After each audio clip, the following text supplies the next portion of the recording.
everybody. Hi. I hope everyone has found a sandwich and a seat, has made a new friend. My name is Adriana Link, and it's great to be back here at the podium. I feel like it's been a little while since I've seen you all, although now in my new position as curator of the history of science at the American Philosophical Society. I'd like to welcome you to today's Lunch at the Library on the descent of artificial intelligence, a deep history of an idea 400 years in the making. I'm delighted to welcome you, both in person, so hello, everyone I haven't seen in a while, as well as online. Welcome all. I'm so thrilled to see you or know you're here virtually in some capacity. I'd like to begin, as always, by acknowledging that the American Philosophical Society resides in Lenape-Hoking, the traditional homeland of the Lenape people, whose ancestral relationships and connections with this land continue to this day and into the future. The APS wishes to express its sincere thanks for the past and ongoing generosity of numerous Indigenous communities and individuals throughout this continent who have offered guidance, expertise, and opportunities for collaboration that make the work of the Society possible. Is anyone here joining for the first time? Yes? Yeah, we got some new faces. Amazing. Welcome. The APS was founded in 1743 by Benjamin Franklin to support the promotion of useful knowledge. Election to APS membership honors those who have made significant contributions to science, the arts and humanities, and public life. The Society provides research and promotes research by providing over $1.5 million in research grants a year to individuals who are working on projects that span the arts, sciences, and humanities. Our library and museum, which is located just across the street, come visit. And our collections and research centers serve scholars and visitors from across the world. And as always, if you're interested in learning more about us, what's going on, other events like this, please visit our website at www.amphilsoc.org. Before I introduce today's speaker, I'm pleased to share that this afternoon's talk is the very first official program sponsored by the APS's newly formed Center for the History of Science. Launched just this past July, the center is dedicated to facilitating greater engagement with the library and museum's extensive holdings in this field. And I think the topic of today's lecture, the long history of artificial intelligence, is in many ways a perfect representation of the diversity and breadth of topics that are represented in our archives. And it also serves as an important reminder of how the study of scientific ideas can help demystify some of the most pressing and pervasive concerns of our present moment. And I think all of us can agree that the impact of artificial intelligence on our daily lives is omnipresent at this point. Just glancing on any page of the New York Times will tell you that. So Kevin Donnelly's book, which is on sale in the back of the room, engages with the history of a number of different disciplines to tell a deeply researched and nuanced story about the long relationship between humans and machines. The book's chapters also draw from collections that span the human and social sciences, the history of biology and evolution, the behavioral sciences, mathematics, and the history of early computing. Now, we do have collections that are related to all of those things, but I haven't pulled them all. We've assembled just a few items from our rich holdings related to the early history of math and computing, which you can see when you're finished with your lunches at the display cases at the left and right of the stage. So many of these items, I'll say, were presented to the APS by Herman H. Goldstein, who was himself a mathematician and computer scientist, who assisted with the development of the first programmable general-purpose electronic digital computer, or ENIAC, at the University of Pennsylvania. And you can find some materials related to his work and those of his collaborators to the case to my right. On the other side, you'll find some still timely and evergreen documents that are reflecting on the potential applications of artificial intelligence that were held in the papers of cybernetician Warren McCulloch, as well as mathematician and statistician John Wilder Tukey. And several of these items are also highlighted in Kevin's book. So again, pick up a copy. All right, with that long preamble, I am very pleased to introduce today's speaker. Dr. Kevin Donnelly is Associate Professor of History at Alvernia University, where he teaches courses in European, world history, and the history of science. His research interests are in the history of science and intellectual history, broadly conceived, with a general interest in modern European ideas, including notions of progress, technology, and the sciences of man. He has published a number of articles and book chapters and delivered talks on topics that include 19th century polymath Adolphe Quetelet, the early history of climate change, boredom in science, the 1832 Parisian cholera outbreak, the graphic novel Jimmy Corrigan, Smartest Kid on Earth, and the cult television show Mystery Science Theater 3000. He is currently, I am told, writing a book on the depiction of science in 21st century film. So if you have ideas, please talk to Kevin after the talk. But I am pleased now to welcome him to discuss his most recent book, The Descent of Artificial Intelligence, a deep history of an idea 400 years in the making, which was both partially researched and funded by the Library and Museum of the American Philosophical Society. So please join me in welcoming Kevin to the stage.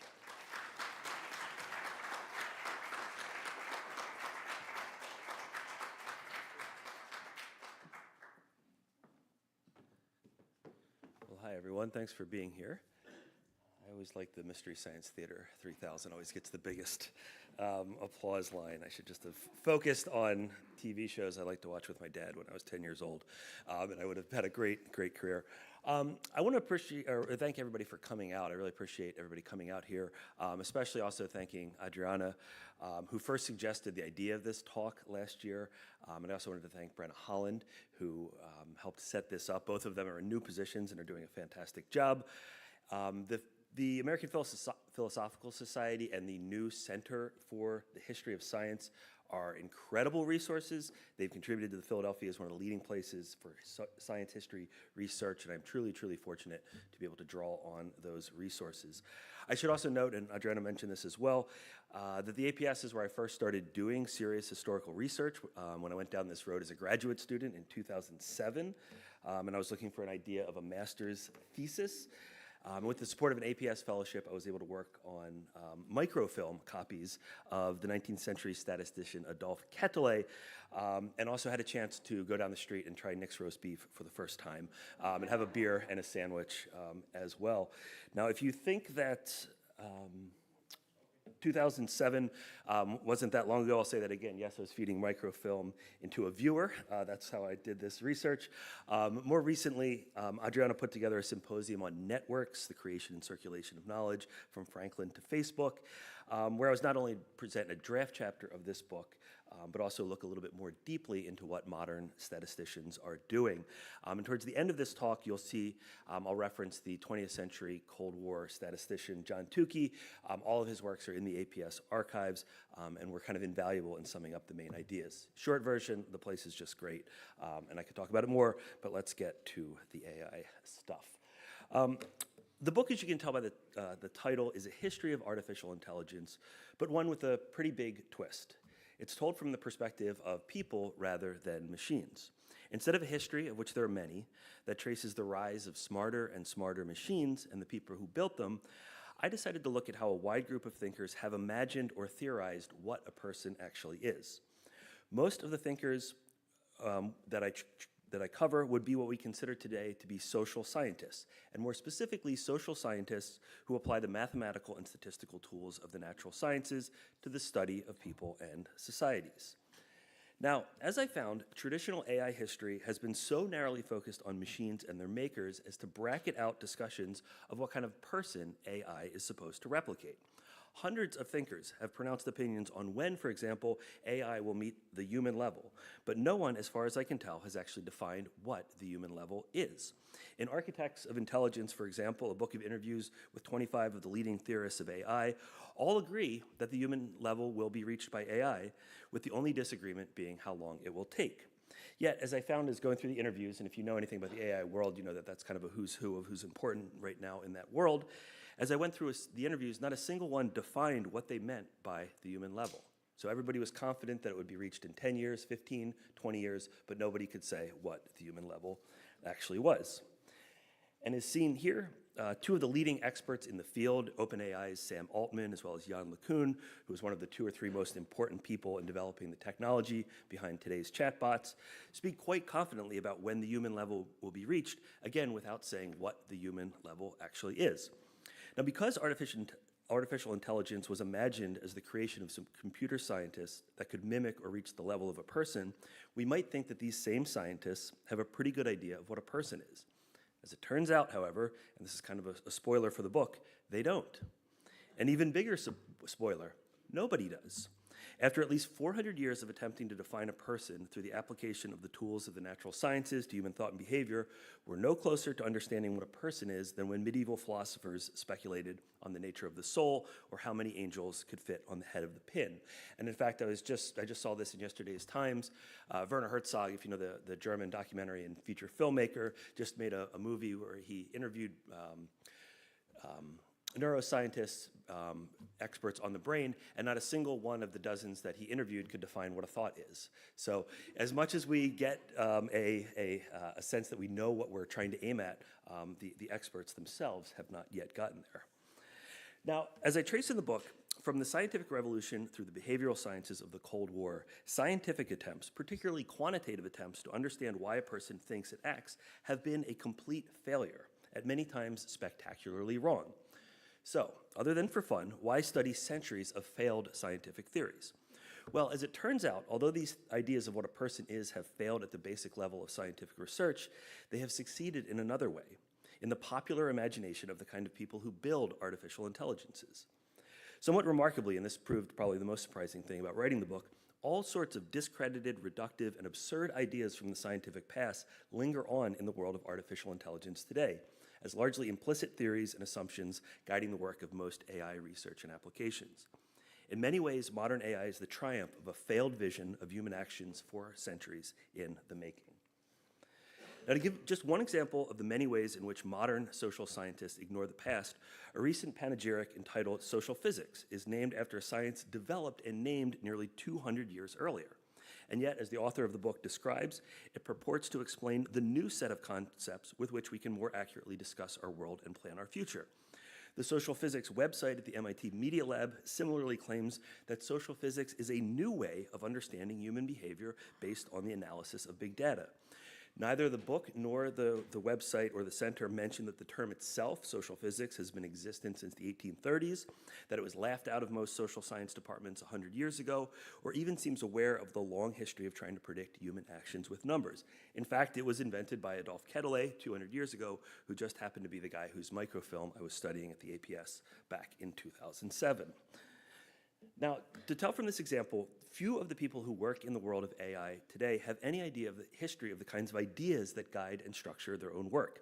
As the famous economist John Maynard Keynes noted, practical men who believe themselves to be quite exempt from any intellectual influences are usually the slaves of some defunct economist. It's a great quote. I love Keynes.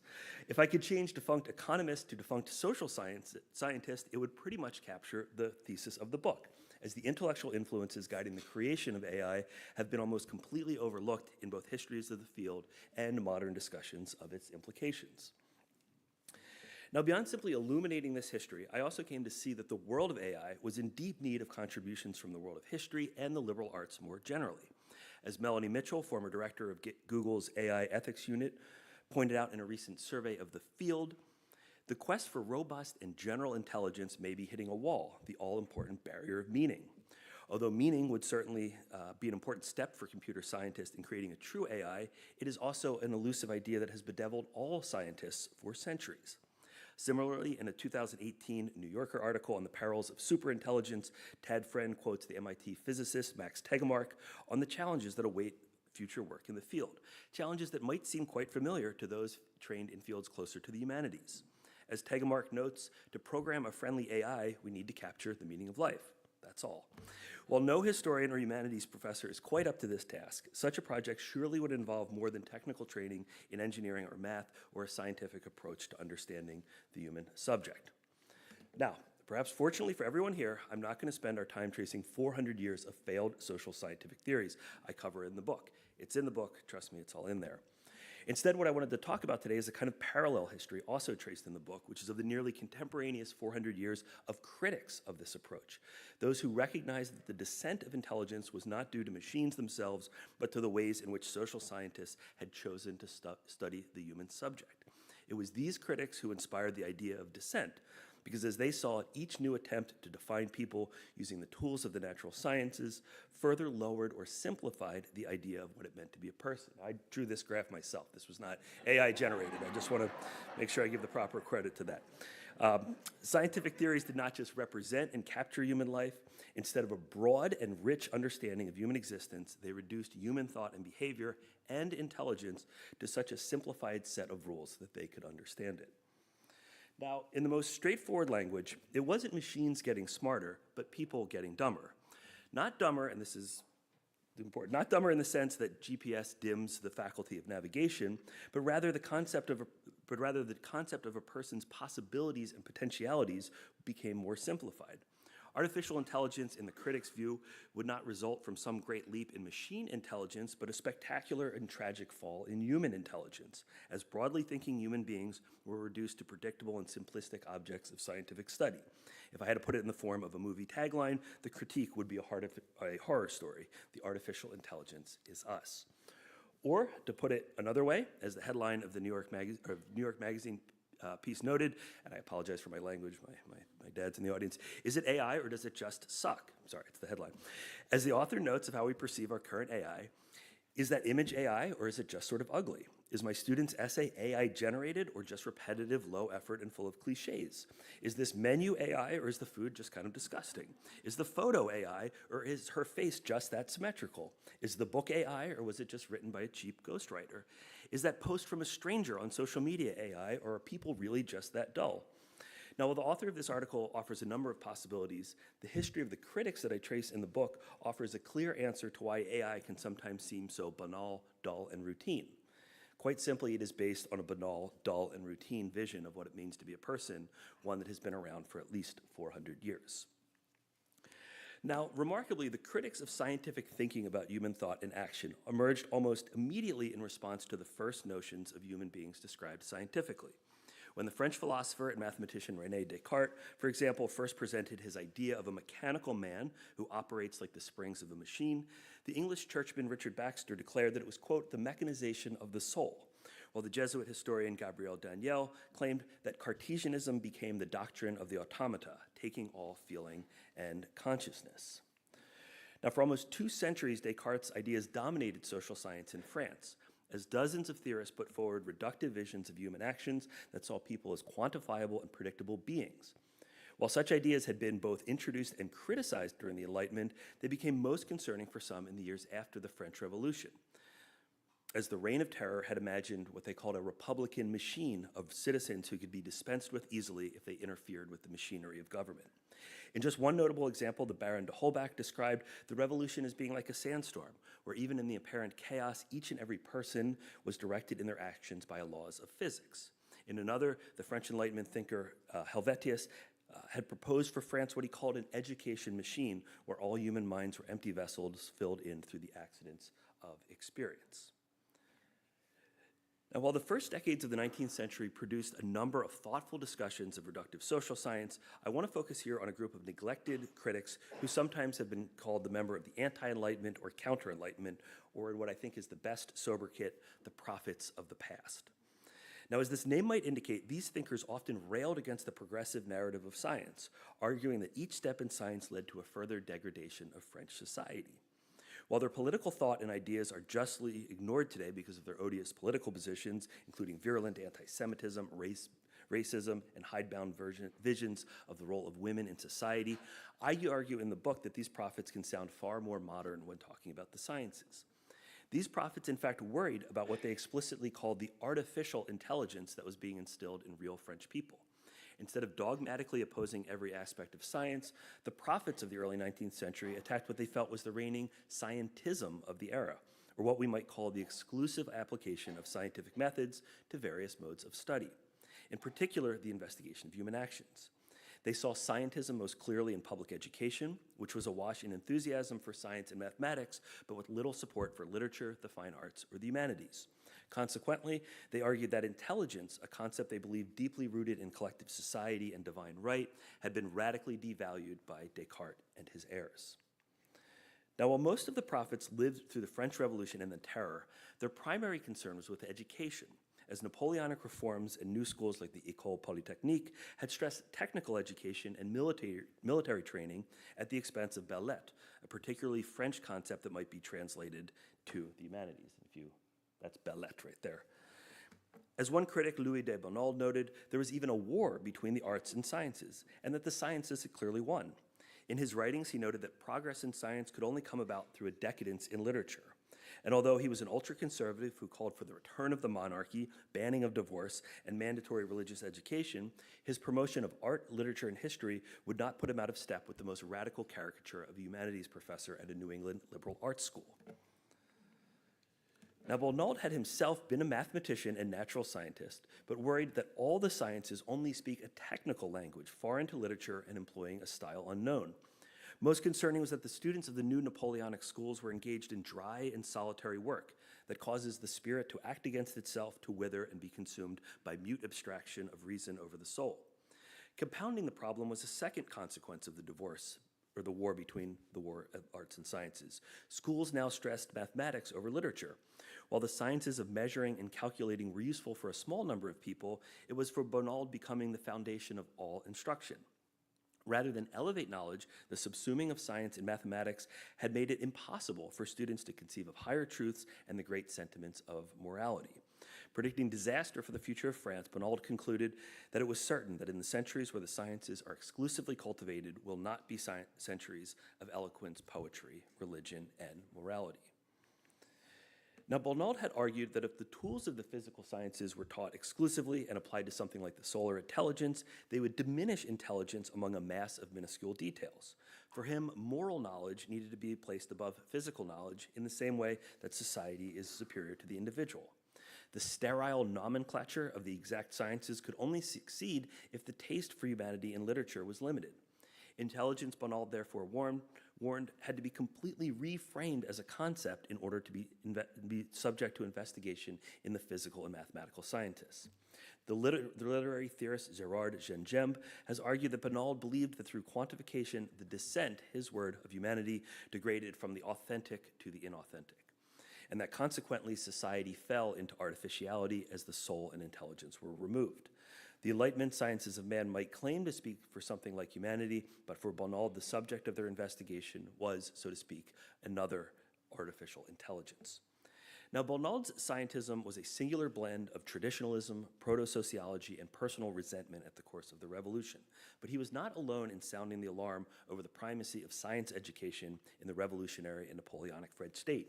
Indeed, Bonald's lament was part of a much broader group of writers who in fact shared his concern that traditional education in the moral sciences was withering away because of education in the physical, exact, and quantitative sciences. For example, an early article in the Journal des Débats from 1800 stands out in anticipating the war Bonald described. The anonymously written article included in the Variety section began, as many critiques of scientism did, with a conditional statement of support for science education. The author pointed out how the current generation had elevated the study of exact sciences and that the schools were turning out extraordinary students. Yet he was equally amazed that that teenagers as pale as the most consummate scholars, which I kind of resent a little bit, were being produced with little forethought as to how they could help the nation and the spirit of society. The problem had been that the exact sciences, by which he meant chemistry, astronomy, and mathematics, were meant to only be a branch of the general sciences, had become instead the entire tree. Education in belles lettres, history, and the fine arts had been completely neglected.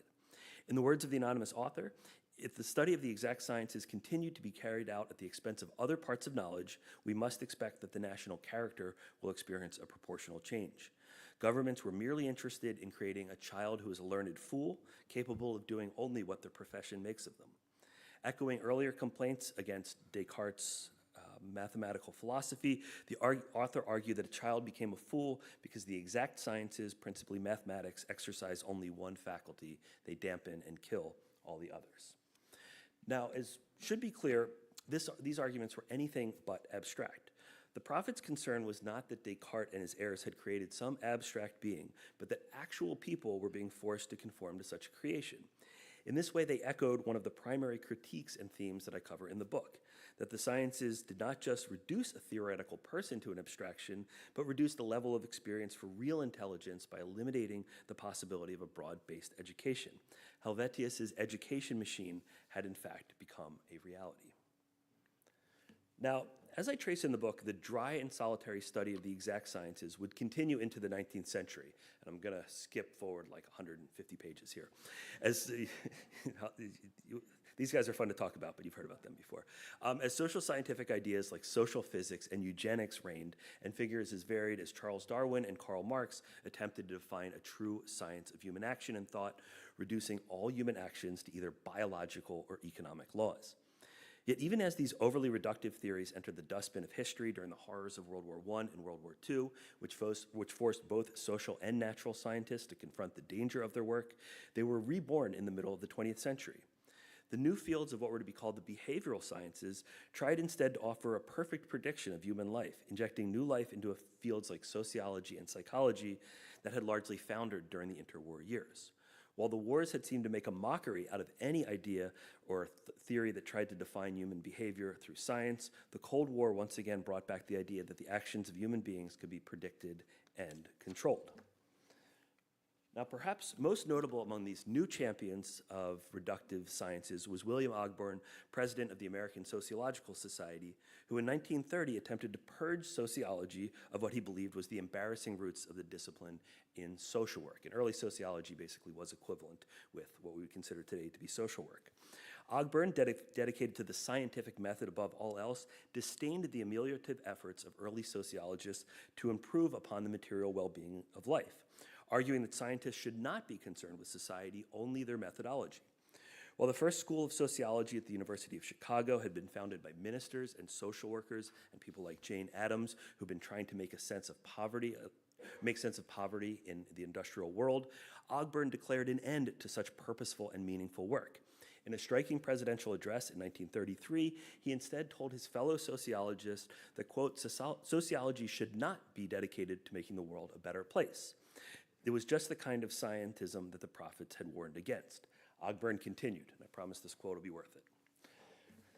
It will be necessary to crush out emotion and discipline the mind. It will be desirable to taboo ethics and values, and it will be inevitable that we shall have to spend most of our time doing dull, tedious, hard, and routine tasks. There will be no virtue in the merely stimulating article. The sine qua non of scientific publication will be verification and evidence. Verification in this future state of scientific sociology will amount almost to a fetish. There will inevitably be a great many unimportant and uninteresting things verified. Thus, science will utilize the dull and interesting person, for science will rest on a base of a great deal of long, careful, and painstaking work. And many stupid persons can be careful, patient, and methodical. All right, who wants to be a sociologist in 1930 when your president says this is your job? Now, in decades later, Ogburn was joined by the newly named field of behavioral psychology in prescribing not only a new vision of man, but a new vision of science work. The founder of behaviorism, John Watson, had famously claimed that we care as little about the conscious process in people as we care about such a process in rats.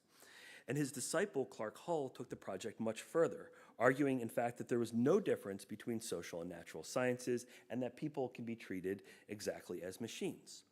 Hull's extreme behaviorism is notable not only for its reduction of human thought and intelligence to predictable behavior, but also because of what it meant for researchers themselves. As he noted in a plan very similar to Ogburn's, the behavioral scientists must not only learn to read mathematics understandingly, they must learn to think in terms of equations and higher mathematics. One more big quote, I apologize, but this one's a little denser than the last one, but equally interesting.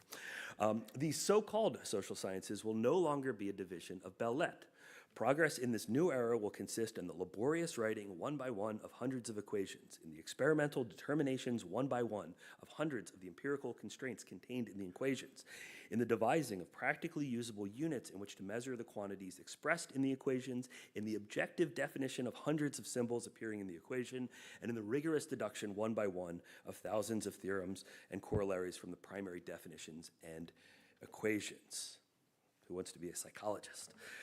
Just as the prophets of the past complained 150 years prior, removing bell-let from science would lead to dull labor for those caught up in such an education. Based on their respective programs for sociology and psychology, Ogburn and Hull threatened to turn the social sciences into an almost a-theoretical field of endless equations, algorithms, and data collections. In other words, the very world of modern AI. Remarkably, while both Ogburn and Hull are long forgotten, and their vision of humanity, while they're both long forgotten, their vision of humanity is very much alive in the work of AI today. Most directly, one attendee at Hull's Yale laboratory was Warren McCulloch, who along with Walter Pitts would write the most cited paper in modern AI, a logical calculus of the ideas immanent in nervous activity. Though a large part of the paper relied on Pitt's mathematical rigor, the key insight was that human brains acted as a form of neural network that can be trained in pattern recognition through behavioral pain and pleasure responses. Though AI took many detours in the second half of the 20th century, the recent rise of generative AI is based on the very principles that McCulloch and Pitts laid out in 1943, which were themselves based on a reductive scientific vision of what it meant to think, drawn from behaviorism. McCullough's advisor at Yale had even instructed him in the methodological plan to never think, and it should therefore be no surprise that a foundational paper in the plan to create an artificial intelligence was based on an artificial view of what it meant to think. In addition to McCulloch and Pitts, the British mathematician and father of artificial intelligence, Alan Turing, also drew on such a vision of human intelligence. Turing, a hero of World War II whose tragic personal life has inspired scores of books and films, not only founded the field of computer science, but was also responsible for the very idea of machine thinking. Yet, as I trace in the book, he was also an implicit behaviorist who drew on the actions of his fellow mathematicians as models for human thought. Indeed, in his first papers expressing the possibility of a thinking machine, Turing noted that the best form of a thinking machine could be created out of people rather than electronic computers. As he noted in 1948, it is possible to produce the effect of a computing machine by writing down a set of rules and procedures and asking a man to carry them out. Such a combination of man with written instructions will be called a paper machine. A man, he went on, provided with paper, pencil, and an eraser, was subject to strict discipline, is in effect a universal machine. In later years, the visionary AI thinker Herbert Simon would in fact work out the first algorithms using a similar process, creating a set of human actors to mechanically carry out tasks that could then be modeled onto a machine. As in so many other things, Turing's vision of science work might also seem prescient, as artificial intelligence might seem to bring about another vision of dull labor. In Intelligent Machinery, he speculated that while building intelligent machines might be creative engineering projects designing the machines, engineers of the future would be replaced by the office work of programming the universal machine to do these jobs. As he reiterated, such program would be pure paperwork. Human workers would still be needed, but whenever a single calculation would be expected to take a computer days of work, it will be done by an electronic computer instead. Human-level work would there be shifted from masters to servants of the machine. Though long hailed by later computer scientists as a visionary for the creative work of engineers, Turing's work seemed closer to imagining the future of work as mundane maintenance, the kind seen in the fictions of Isaac Asimov, where humans exist largely for the purpose of tending to the machines. In fact, the biggest future challenge Turing imagined for engineers in the world of intelligent machines was that we might need a number of librarian types to keep us in order. And I apologize to the librarian types out there. I don't know if he meant that as a pejorative. I don't mean it as a pejorative. Now, as might be seen in this broad survey, the early concerns about the doctrine of the automata and the withering of the soul may have been borne out by the methodologies of the reductive and quantitative social sciences. The kind of narrow education the prophets worried about would be explicitly embraced in the 20th century and in the vision of AI pioneers, and even necessary to future work with machines. In this collective vision of the new human level, AI is only possible in a world with simplistic and predictably dull people. As the prophets of the past had warned, the biggest danger of an artificial intelligence was the reduction of actual human intelligence to dull and routine work. Now, While it may not be surprising that the descent of artificial intelligence into the predictable mass of statistics and dull thinking was noted by philosophers, writers, and artists, it might be notable that one of the most forceful critiques of reductive thinking was launched by one of the most prominent statisticians of the 20th century. I would maybe argue the most prominent statistician of the 20th century. Indeed, John Wilder Tukey would seem to have been ideally placed to carry on the dreams of thinking machines and vast data collection that had emerged in the 1950s and 60s. Tukey overlapped with Turing's brief stint at Princeton, worked with Claude Shannon at Bell Labs, and corresponded regularly with Marvin Minsky, Norbert Wiener, Warren McCulloch, and Herbert Simon, basically the founding fathers of AI. In the paper seen here, drawn from the website of the APS and from Tukey's files, he was the first person to use the word bit in reference to a computer, and also was the first person to use the term software to describe a computer program. In the 1950s, he had been given the highest clearance at the Atomic Energy Commission, and in 1973, he was awarded the National Medal of Science in recognition of a lifetime of service in statistics and mathematics.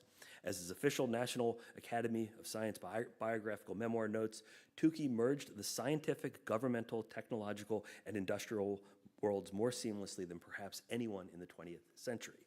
In other words, he was not a fringe outsider or Luddite complaining about technologies he could not understand. Now, although Tukey had many corollary interests, artificial intelligence was not among the fields in which he directly worked. As a mathematician interested in data collection and evaluation, he shared none of the founders' interest in modeling the brain, behaviorist ideas, or the introduction of biological metaphors to human activity. When late in his career he joined some of his Bell Lab colleagues for a presentation on thinking machines in California, he wrote at the top of his transparencies, AI yes, artificial intelligence no. And that transparency, if you want to come down here, Adriana was nice enough to dig it out of the archives so you can see the actual transparency where he writes some of this stuff down.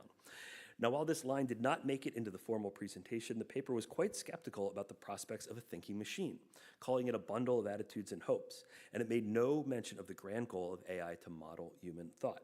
Instead, the report that Tukey wrote focused on the limited role of a computer. Tukey and his team thought that perhaps it could serve as a programming apprentice who could assist in coordinating a large programming team or simply do coding tasks. But for Tukey, actual thought could not be reduced to simple predictive patterns found in statistics. Now, Tukey's lack of interest in AI is especially remarkable given his role in statistics and the relatively recent field of data analysis. One of Tukey's most cited papers, The Future of Data Analysis, combined a technical guide of statistical techniques with a manifesto to encourage statisticians to do more than simply report regression analyses or run goodness of fit tests for natural scientists. In the view of Chris Wiggins, the head data analyst for the New York Times, Tukey's vision was heretical in his belief that statisticians should be active thinkers rather than technocratic verifiers. While full of mathematical details about how to handle particularly tricky data sets, at the core of the paper was the belief that large parts of data analysis are incisive, laying bare indications which we could not perceive by simple and direct examination of the raw data, meaning that statisticians needed to think. Also, in direct contrast to the reductive social sciences imagined by Hull and Ogburn, Tukey wanted science and statistics to be useful and thoughtful, listing three main criteria. One, that data analysis must seek for scope and usefulness rather than security. Two, that data analysis must be willing to err moderately in order that adequate evidence should suggest the right answer. And three, that data analysis must use mathematical argument and mathematical results as bases for judgment rather than as bases for proofs of stamps of validity. And that key distinction between judgment rather than proof. Taken together, this was a considerable challenge to much of the quantitative work being done in the 20th century, in the social sciences as well as statistics and artificial intelligence. In stressing usefulness, the preference for the right answer, and the marginalization of mathematical validity, Tukey provided almost a mirror image of the kind of science called for by Ogburn and Hull. Put simply, Tukey was the rare voice of the Cold War era who believed that science and statistics should actively work for the good of humanity and that human thought and behavior was too integrated and complex to be modeled by machines or science. Now, for Tukey, statistics as a thinking science mattered just as much for the statisticians themselves. Contrasted with what he called the quasi-judicial role of confirmatory statistics, Tukey offered his students a chance to act in another role, as detectives who probed the earliest numbers to look for clues of potential meanings, interpretation, and courses of analyses. In a 1969 paper, he asked simply whether analyzing data was sanctification or detective work, clearly favoring the latter.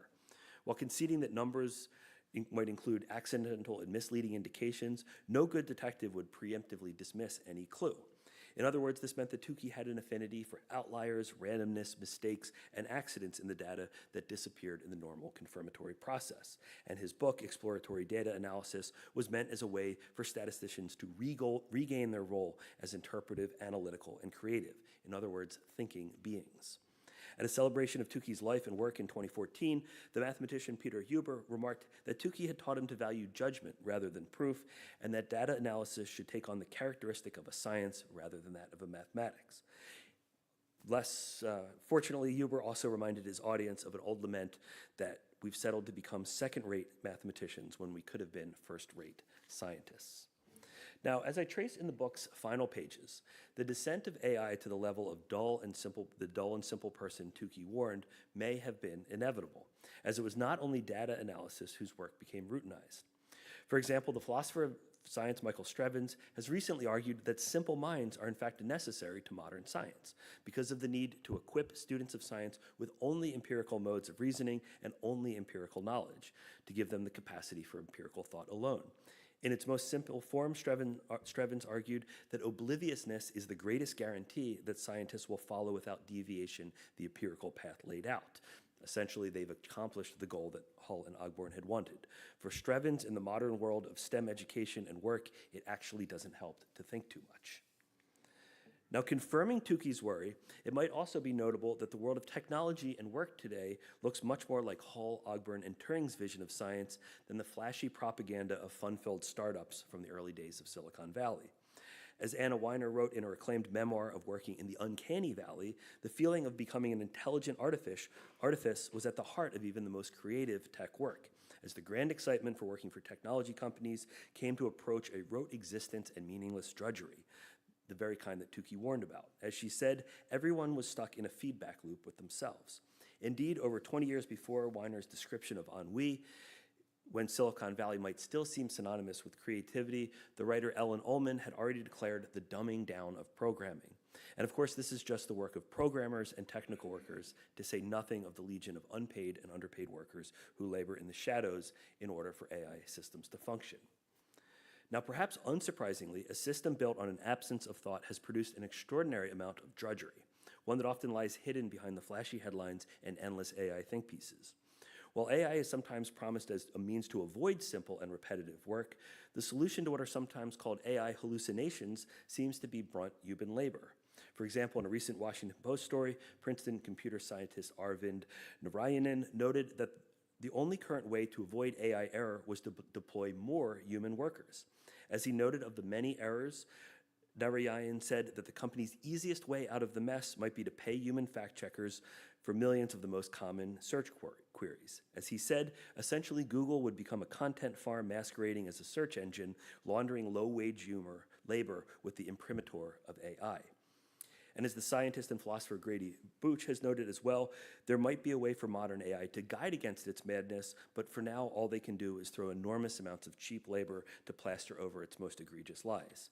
And indeed, in Kate Crawford's recent Atlas of AI, charts a topography of worldwide abuse, neglect, and oppression required to power current artificial intelligence. Now, although it might seem ironic that a system of computer intelligence requires massive human labor to run, it is the natural result of the kind of descent I trace in the book. Built as a vision of the human level as reductive and simplistic reasoning, it should not be a surprise that it requires an overwhelming amount of such simple-minded thought and labor to continue its existence. To conclude then, the book is an argument that artificial intelligence is not the story of the rise of machine intelligence, but rather the fall of human intelligence. One not caused by machines, but one we have brought upon ourselves by choosing to see ourselves as scientific subjects. Now, while this might seem like something of a bummer, there is at least one bright spot in describing such a descent, at least for the people in developed countries who are not stuck with the detritus and waste of energy and time that makes up so much of modern AI. While some may be so unfortunate as to suffer the pale and dull long labor connected with scientific thinking, these are things that many of us can choose to avoid or change. Rather than our worst nightmare being some transcendent machine that wipes out the universe, it turns out that our biggest fear comes from the false and discredited stories we tell ourselves. Rather than Frankenstein's monster, the Terminator, or some malevolent AI, to avoid the terror of AI, we as individuals need only look into our own souls. which, come to think about it, might be the even scarier prospect. Thank you.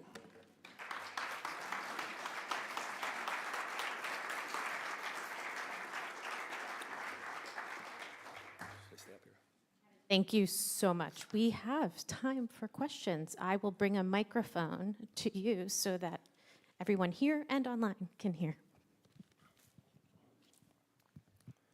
If the human condition consists not only of data and facts and analysis and calculation, but also of concepts like beauty and emotions like love and fear, is AI capable of approaching those qualities as well as improving the calculation and analysis functions? Or is that an unapproachable limit that is simply beyond the capability of anything that we are now referring to as AI? Yeah, I mean, it's a great question. Thank you. I mean, I think that there's kind of two ways to look at it. There's a descriptive and a normative way to respond to that. And I think in the descriptive way, the answer would certainly be yes. I mean, certainly AIs will and already have advanced to the level where people are falling in love with them. So I think it would be kind of, it would be mistaken to say that these kinds of things are impossible when they clearly seem quite possible. I mentioned I'm doing something on film, and those of you who've seen the film Her, it seems like a very, very believable world. But one of the things that that film does, and I think gets to the normative side of your question, is it truly love? And can we even know true love? I mean, it's a concept a little bit outside of what I'm doing in the book, but I think that it is certainly in the eye of the beholder, whether or not how they feel in that instance. But certainly the actual sort of, people have tried to reduce love to pheromones, to biological conditioning, but I think certainly it seems much more than that. AI can generate love and fear and so on, but is it capable of its own love and fear? That was the question. Oh, that would seem, yes, at least certainly the disembodied AI today, I would say no, it's not capable of that at all.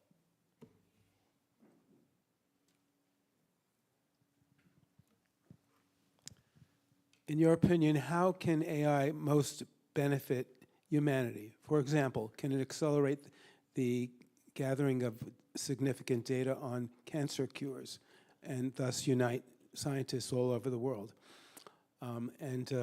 Billions of dollars are being invested in these data farms that require huge amounts of electricity. Is any of that benefiting us aside from enabling a more precise Google search? Yeah, I mean, I think it would be foolish to overlook some of the benefits. Now, a lot of what the problem, and part of it's not quite in the presentation, but part of the aspect of descent of AI is that it's means basically everything. I mean, when you're talking about sort of pattern recognition that is superior to, say, what an oncologist can see in a report, I mean, certainly that's beneficial. So I think when you're talking about basic pattern recognition for computers, certainly that can have all sorts of value. Thanks. Not to switch the topic, but your cover is the Marcel Duchamp New Descending. Yeah, you can. Okay. Yeah. Well, it's at the PMA, our Philadelphia Museum of Art. So I just wanted to give a plug for Philadelphia. All right. Yeah. I said I grew up in Delaware County and went to the Museum of Art all the time, and it's one of my favorite paintings there. And so I was fortunate. I got in contact with the Duchamp estate, and they said yes. So yeah, I'm glad I love talking about I think you can judge my book by the cover. Actually, I think it's a great. So thank you for that.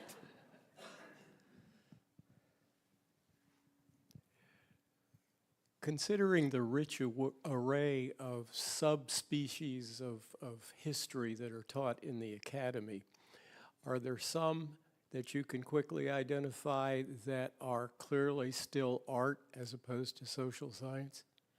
Oh, that's a great kind of inside baseball question about history. Yeah, I mean, I consider myself to be a historian of ideas, which isn't really, nobody would ever call themselves that anymore. They'd call themselves a cultural historian or material historian or social. So I think most of what gets written in terms of history of ideas is still a little bit closer to art than social science. I think you can write diplomatic history. Diplomatic history tends to be evaluating texts and words and impressions and ideas. And I think it's not so much the field, but it's the approach. There's obviously a big push in a lot of history programs to make social scientific history. But I think history is one of the great barriers against thinking thinking scientifically about social action, because history is always about the particulars. It's always about the individual, and any pattern that you want to try to bring out of history can quickly be challenged by a counterexample. So I would say that history itself, I think, is actually a big challenge to any kind of social scientific idea, despite the fact that certain people within the field are trying to make it a social science. Do you think we're destined to put AI in front of human intelligence, and where are we going? So the question about whether we're destined, I mean, the reason I like history, again, is that I think history is made of choices that people make. I don't think anything's inevitable. Some of the people, Marx that I put up there, other people have tried to say that there are natural progress and courses of history, and I don't believe that. I believe history can change based on the collective choices that people make. One of the things that makes historians really bad at is predicting things, because it's pretty hard if you don't have a social scientific model of the path of history in the path to then say, okay, well, this is what it'll look like in the future. So I think the question might be too broad to give a yes or no answer to. I think it would depend on circumstance. It would depend on what the kinds of things you're interested in. One of the things I get into the book is that if you were a medieval Frenchman who was worried about saving your soul and your entire existence was basically about attending all the Catholic rites and rituals, AI wouldn't do anything for you. It would be completely useless. If you are an engineer who needs to write code in a week, then AI becomes really important and might be able to do your job. So I think a lot of it is very individual and personalized about whether AI is a threat or not to each individual intelligence. Does that answer the question? So we have a question from online from Professor Henry Soto Astorga from the Department of Mathematics and Philosophy of Computing Research Group at UNAM, Mexico. And it's just, do you think that the state of AI should make us reevaluate the current meaning of the word algorithm? I don't know if I can do a follow-up with someone online. I would need a little bit more context for how algorithm would be. There's not additional context. Okay. I mean, the simple answer is yes. I mean, I think one of the important things is a reminder that even the words like algorithm and computer refer to things that people used to do. I mean, people used to be computers. That's where the word computer came from, is what individual people used to do by computing numbers. And so I think that a reminder that algorithmic processes are essentially ways of being and ways of acting can remind us that they are not necessarily kind of black box things that are controlled by a handful of people that know a lot more about things than we do, that we essentially have more control. I think that's the best answer I can give without more context about the question, but thank you. We have 2 minutes, so I think time for one more question. In your research, did you find that there was any attempt by any of these companies, and I emphasize attempt, to add human elements into their programming? So it depends what you mean by human, but I know that's the whole point. But so one of the things that, and this gets into very in the weeds modern AI worlds, but current AI models are developed based on what are called benchmark data. So there's basically questions and things that AI are supposed to do that they are then scored on to be based on how good they are. And one of the things I recently learned is that those benchmark of what AI are supposed to do are developed exclusively by engineers and people that work in the companies themselves. So the idea of what artificial intelligence is supposed to do is limited only to what engineers and people in tech companies think it should be able to do. So artists are not invited to say what makes a good AI. History professors are not invited to set these benchmarks. All the benchmarks that are set by the modern AI tech companies today are exclusively done in-house. And so the broader meaning of what it means to be a person is literally not included in the benchmarks. I think that brings us to time. Thank you so much, Kevin. That was excellent.